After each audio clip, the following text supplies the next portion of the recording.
Hello അസ്സലാമലൈക്കും. അപ്പോൾ നമ്മളിന്ന് വന്നിട്ടുള്ളത് നമ്മളെ വീഡിയോ കുറച്ച് ദിവസങ്ങളായി നമ്മളെ വീഡിയോ ഇടില്ല. അപ്പോൾ ചെറിയൊരു പ്രോബ്ലം പറ്റി. അതായത് നമ്മൾ വേറെ ആൾക്കാരെ വീഡിയോ ഷോർട്ടാക്കിയിട്ടെല്ലാം ഇട്ട് കൊടുത്തിനേനു.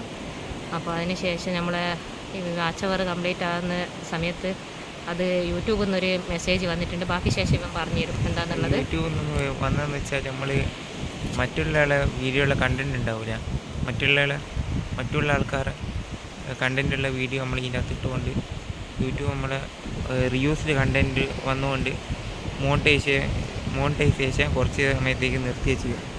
അപ്പോൾ അതുകൊണ്ട് 2 ആഴ്ച വരെ നമ്മളിപ്പോൾ ഇങ്ങനെ വീഡിയോ നമ്മളതായിട്ടുള്ള വീഡിയോ ഇടണമെന്ന് പറഞ്ഞിട്ട് അപ്പം എല്ലാവരും നമുക്ക് സപ്പോർട്ട് ചെയ്യാം. നമ്മൾ മാക്സിമം കഴിയുന്നത് നമ്മൾ ഈ 2 ആഴ്ച കൊണ്ട് നമ്മുടെ വീഡിയോ ഇട്ടിട്ട് അത് ഓപ്പൺ ആക്കാൻ നോക്കുന്നുണ്ട്. അപ്പീൽ കൊടുക്കാനാണ് പറഞ്ഞത്. എന്നിട്ട് അപ്പോൾ ഇങ്ങനെ ആയിരിക്കെങ്കിലും ഈ മെസ്സേജ് വന്നിട്ടുണ്ടോ, അതിനെപ്പറ്റി അറിയുന്നവരാരെങ്കിലും ഉണ്ടെങ്കിൽ ഒന്ന് കമൻറ്റ് ചെയ്യുക. സ്ക്രീനിൽ കാണിക്കുക നമ്മൾ ഇങ്ങനെയാണ് വന്നിട്ടുള്ളത്. അപ്പോൾ എല്ലാവരും ഒന്ന് സപ്പോർട്ട് ചെയ്യുക നമ്മളെ വീഡിയോക്ക്. ഇപ്പോൾ നിങ്ങൾ വീഡിയോ ഇടുമ്പോൾ ഇങ്ങനെ തെറ്റ് ചെയ്യാണ്ടിരിക്കുക. നമ്മളെ മറ്റുള്ള ഷോർട്സുള്ള അങ്ങനത്തെ വീഡിയോ എല്ലാം ഇടാണ്ടിരിക്കുക. നിങ്ങളായിട്ടുള്ള കണ്ടൻറ്റ് ഇടുക. ഇപ്പം ഞങ്ങളുള്ളത് നല്ല മനോഹരമായ സ്ഥലത്താണ്. നമ്മുടെ വീട്ടിൽ നേരെ കാണുന്ന കടലാണ്.